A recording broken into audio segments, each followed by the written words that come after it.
Joining us now is OjyOkpe with stories trending around the world. Hello, Junix. Good morning, Dr. Abati. Looking dapper this morning. How are you? Good morning, Vimbai. How are you this morning? Fantastic. Good morning, Rufai on fire. How are you this morning? Looking like $100,000. Yes. $1 million. Now our papa be this, he not get any other. Now our papa be this, now our mama be this, we not get another one. Now our mama be this.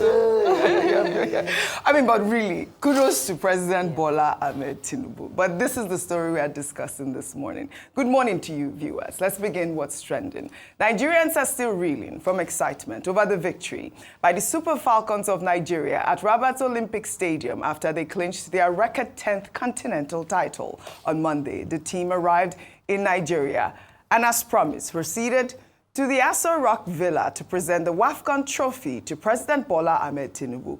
During a reception at the presidential villa, Tinubu conferred national honors, the officer of the Order of the Niger, on all members of the Super Falcons squad, including the 11-member technical crew, for winning the Women's Africa Cup of Nations. In addition to the national honors, Tinubu pledged the naira equivalent of $100,000 to each player and $50,000 to each member of the technical crew. Furthermore, every player and official will receive a 3-bedroom apartment in the renewed Hope Estate in the Federal Capital Territory, Abuja, eliciting a flurry of reactions. Let's take a look.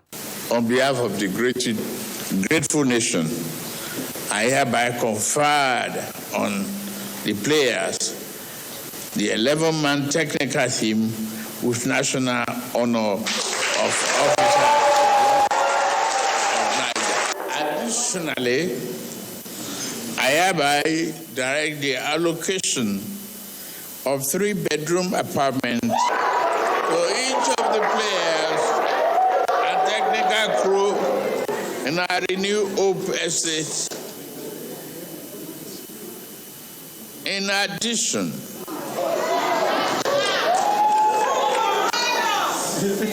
there is a cash award of the naira equivalent of $100,000 each to the 24 players.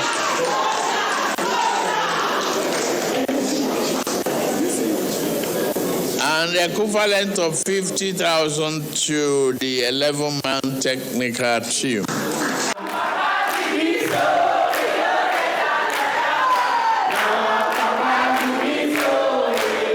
Now our papa be this, so we no get another one. You know the message somebody sent to I hope you and Ojyineka will not decide to leave television and start playing football. Why not? I mean, it's very inspirational. You know the message somebody Go sent? ahead. Somebody said that I should ask Dr. Abati that as a father of many nations, say we could sing now. Our papa video that should give us his own $100,000. Me, you are $300,000. No, Dr. Abati, the ladies. you are capable. Oh yeah, 1, 2, 3, go. Now our papa be this. The ladies can go and play football. So that you may even get more than $100,000. I was inspired, but there's another good news that I'm going to share eventually. So you can see that we can have 2 different professions, right? Yes. Well, all right, let me take some reactions because obviously this has caused reactions. We know that the Nigerian Governors Forum also announced a separate reward of 10 million naira for each of the players. Let me take this post on X. This person wrote, "Excellent. Mr. President, this is a very good gesture. 1, it's good because it enhances women football. 2, it spurs other sports, men and women to work hard and excel for themselves and the nation. President Tinubu is the best so far. Well done to the president." Well, Aso Cheapness wrote, "The same prizes they gave to another set of male winners in another tournament some years ago. One of the players still they languish for Ikorodu. He never see the Abuja land where them give him." Who's that guy? Who's the Ikorodu person? When they give it to them, they should make it public, not when I'm 65 years old. They will then ask me to contribute to help former Super Falcons player. I mean, isn't the story. I mean, this is the story. This was the conversation out there. I also saw some comments about where is the money going to come from. And there was somebody that actually, it was one of our cameramen, who calculated it to be, what, $2.9 million. I think that's about the amount. How much is $1 million? No, I think I did see 2. The sports analyst is really good. About 2.9 million. Where is the money going to come from? But this is the conversation out there, Vimbai. But in the meantime, let me just take this one and then we'll chat on both. In the meantime, another conversation that came out of that meeting yesterday, the Super Falcons were made to sing President Bola Ahmed Tinubu's political song, "On Your Mandate, We Shall Stand," at a reception, eliciting reactions. Let's take a look.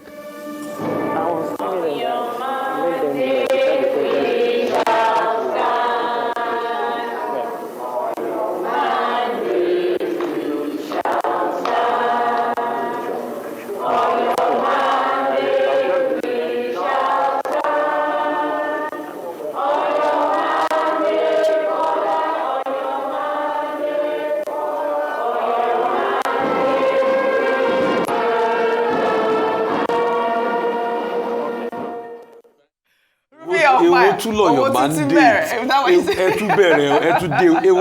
mandate. Your mandate national anthem. This is the question. Anthem. Let me take this tweet. Let me take this tweet from Characteristics, who wrote, "While such slogans are not uncommon in political rallies, they are out of place in events meant to celebrate national achievement funded by the collective resources of all Nigerians. This moment, meant to be about Nigeria and her daughters, was diluted by an injection of partisan politics. As it's being reported, anyone within the Football Federation or the organizing committee encouraged or directed these young women to chant a political slogan. It will be a grave misstep. Such actions confuse patriotic duty with political loyalty and do a disservice to the spirit of sportsmanship and the dignity of our athletes. Let it be made clear, the Super Falcons won this trophy for Nigeria, not for any party or individual. Their victory was underwritten by the sweat of our players and the support of millions of taxpayers whose money funded their journey and preparation. To politicize such a win is to alienate the very people whose unity made it possible.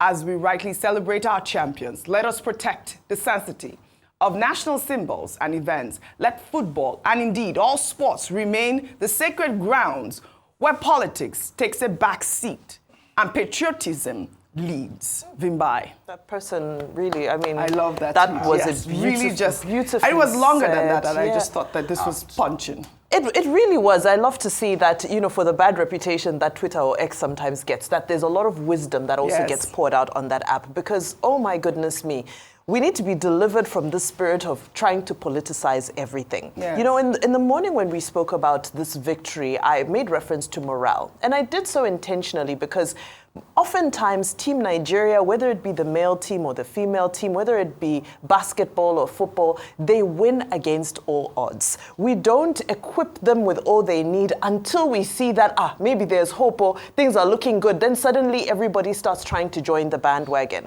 And it's unfortunate that even in such circumstances that the glory would want to be overtaken by politics. Now, I think it's unfortunate that you make these young ladies sing a political slogan in a place where, like the writer of that tweet said, we're supposed to be celebrating Nigeria, the Nigerian spirit. And patriotism, I always say this, does not mean loving your president. Patriotism means loving your country. The two are very separate. The office of the president is a rotating seat, and the people who occupy it will change every 4 or 8 years. Okay. So you don't have to love that person, but you have to respect the office of the president. And I think taking this step of, you know, an outing that was otherwise such a beautiful outing, yes. There was so much joy, genuine joy. So I think somebody almost did a somersault. Yes. When the president said 3-bedroom house, they couldn't contain there was no decorum, you know, it was genuine excitement, and I'm happy for them.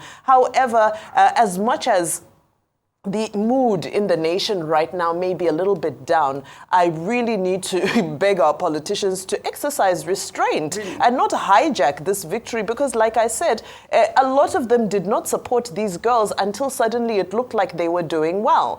So I think that in itself is a lesson that we need to learn moving forward. From the beginning, even if they don't do well, it's okay. We always have to be consistent in our support for them and not look for the glory moments. Well said. Before I take you guys, in the meantime, the president shared a light-hearted moment with the Super Falcons squad, admitting initially he didn't want to watch their match. His reason? He was trying to avoid high blood pressure. The president recounted how it was actually his wife who was in the kitchen preparing his food at the time that rushed out to tell him Nigeria had won. Let's take a look. Honestly, I didn't want to watch the match. I didn't want high blood pressure. But our people came in and turned my TV on to that channel. When it was 2-0, I got very offended and restless. But I was there still watching. The indomitable spirit of resilience, determination, and courage. And after that penalty, and I saw it 2-1, my spirit was lifted, and I believe that of the nation. But what you almost did was get me hungrier, because your mother was in the kitchen almost abandoning my dinner. The game that she doesn't really watch except the girls are the one playing. And she came running, we have won. I said, you are not yet won. That was such a cute story, wasn't it? And we did see the First Lady. We have those photos right there in the kitchen, and people were wondering, oh, well, what's she doing in the kitchen? But now I mean, yes, but you know, as a First Lady now, you have different. I mean, I know that you are supposed to cook for your husband, but I'm saying, as a First Lady, you have plenty, you know, chefs and all of that. Can I speak? It is nice to see that our First Lady is still cooking for her house by herself. By herself at the kitchen. We have those pictures. But before I come to you, Rufai, what is the problem, Rufai? Also, in a generous show of solidarity and appreciation, 6 prominent players from Nigeria's Super Eagles have collectively pledged 24 million naira to the victorious Super Falcons squad. This significant sum, announced by the Nigeria Football Federation, will ensure that the 24 Super Falcons players receive 1 million naira each for their triumphant performance at the Women's Africa Cup of Nations in Morocco. The donating Super Eagles players are Williams Truss Ekong, Ola Aina, Ademola Lukman, Alex Iwobi, Leon Balogun, and Joseph Aribo. I mean, this is such an amazing thing, and we are seeing our Super Eagles supporting our Super Falcons. Yeah. I can't take out Super Eagles from my mouth. I keep saying it. Rufai, I know you want to jump into. No, I want to jump into a lot. President Tinubu, thank you so much for this gesture. I mean, very good one, very well welcomed. What we just say is, please, people should ensure that the promises are kept. But I trust you. I know on the money, the promises will be kept. Mm-hmm. The house, too, when it's completed, it will be kept, you know, because before, the promise, General Sani Abacha or something promised the team in 1994. They just kept it a couple of years ago. Mm-hmm. In fact, there's a story making around that even Westerhoff was complaining that his house was far off, that if they can help him change it, but they are working at changing. He wants to sell it. No, even though now he couldn't even sell, wait now. He couldn't even sell the house because the price was low. Because the value was low. So, is it funny?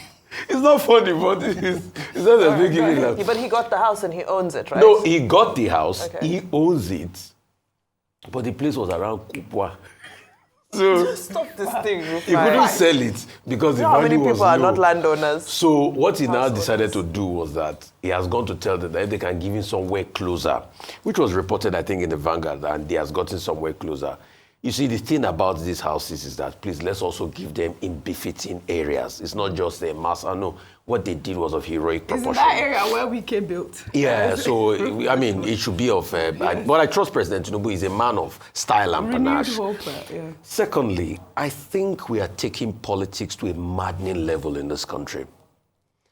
And President Tinubu, the message a lot of people are also saying is that, remember, there are other parastatals that have not been paid. Though. I think health workers, a couple of them sent me messages this morning. But we are taking politics to a maddening level in this country where everything is politicized. At a time of national cohesion, we live in a country where tribes and tongues will differ. So will political ideologies do. Letting people sing a political leaning song is a total aberration. And I think forthwith, the handlers of President Tinubu must stop this constant malaise and infectious disaster of trying to force this on your mandate song on a lot of us at specific national events. Just the way they have played it at the Senate, just the way they have played it at other... No. Right. Please leave partisanship aside and ensure we get things done. Right. That's just it. That was a very sad blight for the country. And as regards President Tinubu saying he didn't want to attack, it's quite apt. Mm-hmm. Let me just say this. You remember that we lost Cairo Ojukwu during the semi-finals of the Super Eagles Nations Cup game. Mm. So we get very passionate about the country, and he was apt for saying that, but we're happy that it all ended well. For saying what? For saying that he couldn't watch it because he didn't want a heart attack. Sure. Okay. And please, other players too, I must have to say it, they complain, Dr. Bat, you made the point this morning. Other players too that helped, that won over the years for La Decima, there are a lot of them that are suffering today. Even if it's something small, let's extend to them. All right.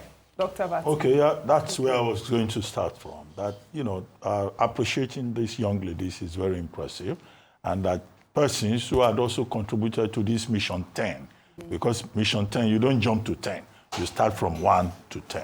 There are others who are no longer in the Super Falcons, but also contributed to that achievement of this moment. They too also, ways should be found to compensate them so that the celebration will be all-inclusive. And we hope that on the basis of previous experience, President Tinubu will give the due directive to make sure that all these, prizes, honors are made available immediately to both the 24 players and the 11 technical crew members. But I want to make an additional point, in addition to all I've been saying on this subject. The empowerment of the girl child, how it is very important. Look, when we were growing up, it was a taboo for a girl to say she was going to the field to go and play football. Even for some boys, our parents frowned at it. In fact, if you went to play football and your father discovered, your mother's family members may be summoned. Yeah. That what kind of thing was she doing? A boy that should be reading his books is always going to play football. But the times have changed. Boys now play football, girls now play football. Yeah. And the point I was making about the empowerment of the girl child also is that women constitute about 50% of the population. We have seen in sports where the Super Falcons are providing the lead at a time when the men in the Super Eagles are giving us a lot of anxiety. Now, this kind of empowerment for women, giving them opportunities, should also be extended to other spheres of life, particularly the political arena, where women say they are underrepresented. Maybe perhaps if women are given more opportunities in politics and other aspects of life, maybe they will emerge as queens like the Super Falcons. Yes. That's number one point. Number two, as a follow-up to what happened, I hear Morocco is complaining. Morocco says Ashley Prompter is not a Nigerian, and Michelle Alozie is not a Nigerian. They have already lodged a complaint with okay, so they want with a CAF. replay. They say no. Match No, they don't want. They say the final match should be awarded to them. That's right. No, I think they are joking. 3-2. It wasn't even an equalizer. I mean, people gave them 2 goals ahead. They didn't still win. We gave them 2 ahead. Finally, 4 of the players are in the best 11. Yes. Rashida Tajibade, Michelle Alozie, Okoronkwo, Esther Okoronkwo, and Chiamaka Nadozie, they are in the 11, which is a further recognition of the importance. And Michelle Alozie is even recognized as a standout superstar in that particular match. So congratulations to the girls, and we should all just be happy for them. Yes, absolutely. And it's like I said, it's a good gesture from President Bola Ahmed Tinubu. Kudos. Well, in our good news report today, we're going to highlight one of our Super Falcons stars, Michelle Alozie, who in 2021 was drafted into the national team due to an unforeseen visa crisis and players' shortage.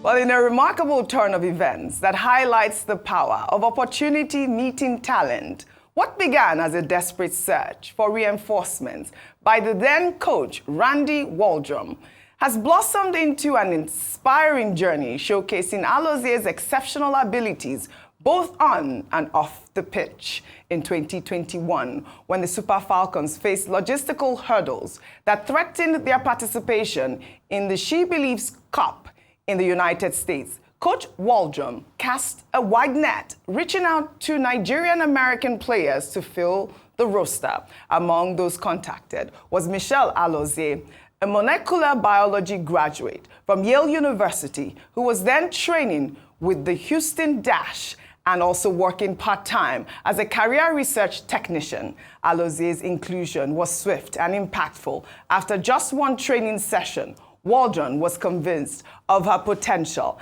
and she was immediately added to the squad. Her international debut came on June 10th, 2021, and she quickly proved her worth, even scoring her first international goal in a thrilling 3-3 draw against Portugal. Since then, Michelle Alozie has become an integral part of the Super Falcons. Beyond her footballing achievements, Alozie continues to inspire with her dedication to cancer research at Texas Children's Hospital in Houston.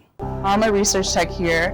What we really try to do is see how some chemotherapies can help these particular AML cancer that we're studying.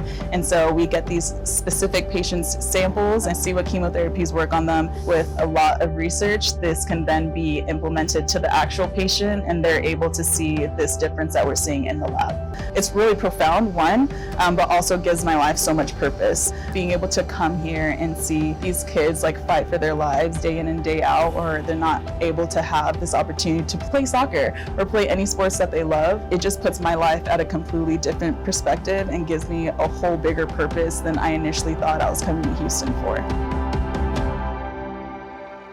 What a powerful woman, amazing. Well, her ability, as we've said, to balance a demanding professional football career with vital medical research is a testament to her drive and purpose. Michelle Alozie's story is a shining example of how unexpected opportunities can lead to an extraordinary accomplishment, making her a true role model for aspiring athletes and young Nigerians everywhere. Vimbai, I mean, doesn't this give you goosebumps? See, like I said earlier, we can have two professions. You absolutely can. And I think for me, our when producer wants to marry her.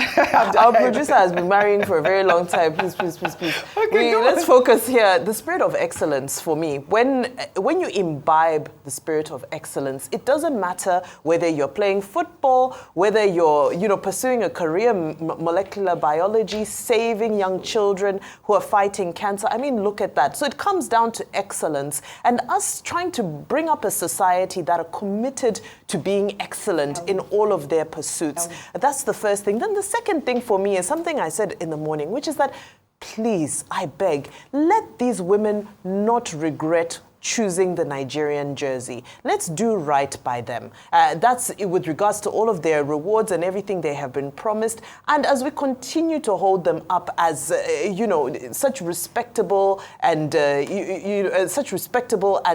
exciting members of society, I just hope that Nigeria can do right by them as well, because they have given their all. Congratulations, Michelle Alozie. What they say is beauty and brains. Yes. So it's possible, after all, for you to have a hobby, to play football and excel in it. Yes. And also, play football. Unlike in our time when the thinking was that you just must read your books. And I had somebody, I think in the gallery, saying Nashia won't marry. That's what I said just now. Nigerians joke too much. All right. You think even your salary. Our producer that said so. Even your salary. All right. Anyway, she's also a fashionista. Yes. Very good. I just want to make one statement. The truth is, kudos to her. Nigerians have always done it in the past. A man we do not celebrate a lot, Sam Okwaji, just for general information, did have a PhD in law before he died tragically. Right. And he played for this country. Fantastic. And he had a PhD in law. All right. We all applaud Michelle Alozie. Obviously, she is a superstar. Congratulations. Let's turn our attention now to politics.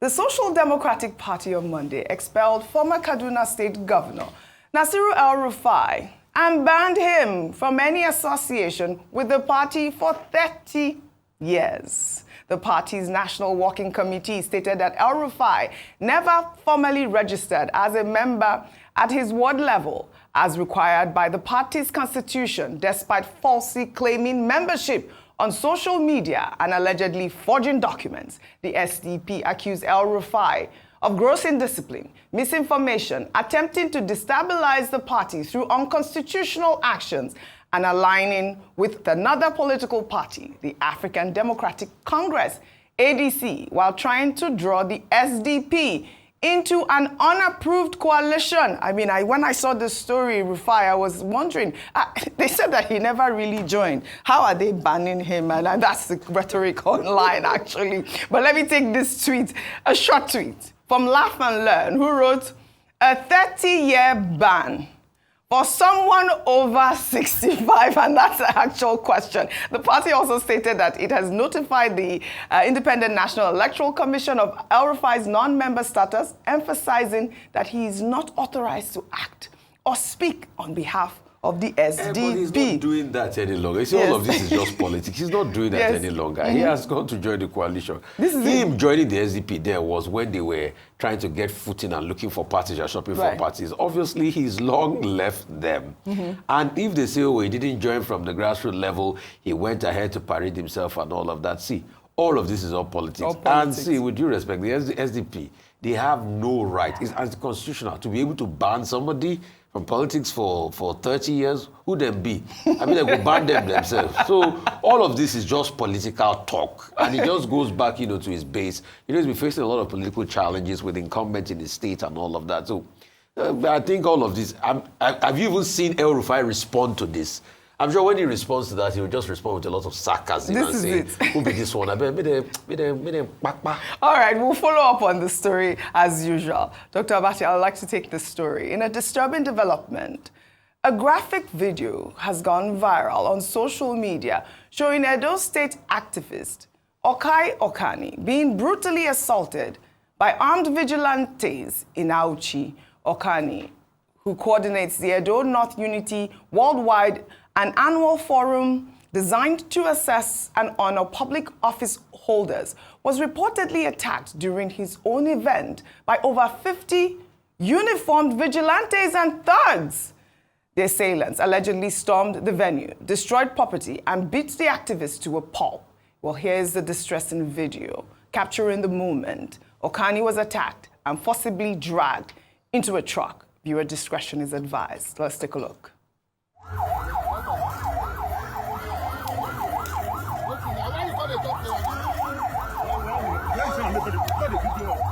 Why you can't see my videos now? Why you can't see my videos? Why you can't see my videos? Why you can't see my videos? Why you can't see my videos? Why? Why? You mad? Oh, can I come up for you? Why you see my videos? You mad? This is quite disturbing. I actually reached out to this gentleman who is in the hospital at the moment receiving treatment, and he was brutally hurt. Until now, he doesn't know who sent those thugs to attack him. There were reports about whether it was Senator Adams Oshiomhole, allegedly. I also reached out to Senator Adams Oshiomhole. He said he has no involvement. He doesn't know this gentleman that we're talking about. But this goes to show that, you know, I mean, what really is going on in this country? Well, the victim says that, one, he believes that some political actors, he was going to give awards to some major political actors in the Isako area, and maybe someone aggrieved whose name was not included, and who thought it was an act of, it was an affront for his name not to be on the list of persons to be honored. But we condemn self-help. We condemn anyone acting with impunity. We deplore any form of jungle justice, whatever may be the provocation. Number two, he said the venue that he was using was in fact approved. He applied for permission and it was approved by the chairman of Isako West local government. In other words, it wasn't as if he was engaged in an illegal activity. Number three, the Nigerian Constitution recognizes the right of a person to assembly. Now, these vigilantes, they've always been criticized that they operate outside the boundaries of the law. Now, these persons must be identified. Now, he has appealed to everybody, including the Attorney General, the police, to come to his rescue. But I think he himself must take the primary step of pressing charges. Yes. It's not enough to just complain or to say, oh, the media should help draw attention to his plight. No, it is part of his fundamental human right to insist on his right to dignity and his right to the freedom of assembly and ensure that these persons are brought to a book.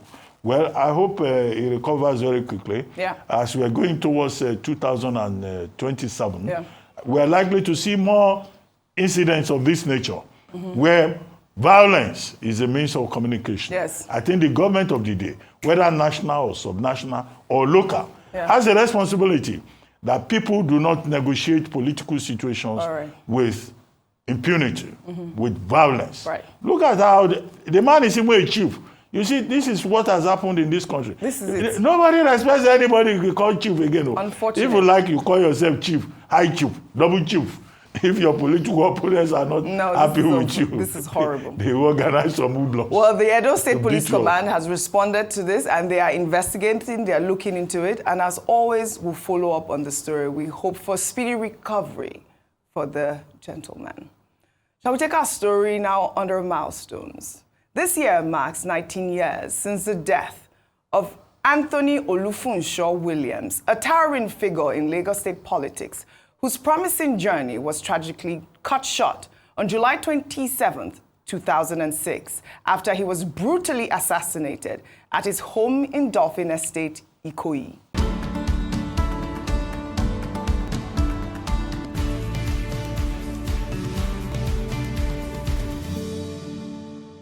Born on May 9, 1948, Funsho Williams was not just a politician, but a seasoned technocrat whose contributions to Lagos infrastructure are still visible today. A civil engineering graduate from the University of Lagos with a master's degree from the New Jersey Institute of Technology, Williams dedicated 17 years to the Lagos State Civil Service, rising to the prestigious position of Permanent Secretary in the Ministry of Works by 1991. Under his meticulous stewardship, an estimated 70% of Lagos roads and bridges were built, a testament to his engineering prowess and dedication to public service. This period saw his involvement in key projects, including aspects of the Third Mainland Bridge, Carter Bridge, and various major road networks. His foray into politics in the mid-1990s was driven by a desire to shape policies. He serves as commissioner under Colonel Olagunsoye Oyinlola's military administration in Lagos, further cementing his reputation as a committed public servant, later as a gubernatorial aspirant for Lagos State. Many believed he was poised to transform Lagos into a truly world-class city. However, his ambition to serve Lagos at the highest level was tragically cut short on July 27, 2006, when he was found bound, strangled, and stabbed to death at his home. His death sent shockwaves across Nigeria, leaving an indelible mark on the nation's political landscape and highlighting the dangerous currents within its democratic process.